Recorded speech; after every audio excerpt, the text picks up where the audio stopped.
স্বপ্ন থাকে, আমি পড়ালেখা শিখতে চাই। আমি বাবা মায়ের সদ আদরের মেয়ে। যদি চার দেয়ালের মাঝে কাটে সারা জীবন, তাহলে থাকবো শুধু বোঝা হয়ে। শিক্ষা আমায় মুক্তি দিবে, মুক্তি দিবে।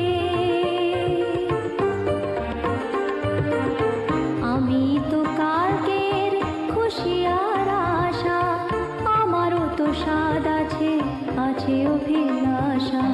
ঘরে বেঁধে রেখো না, নিয়ে যাও এগিয়ে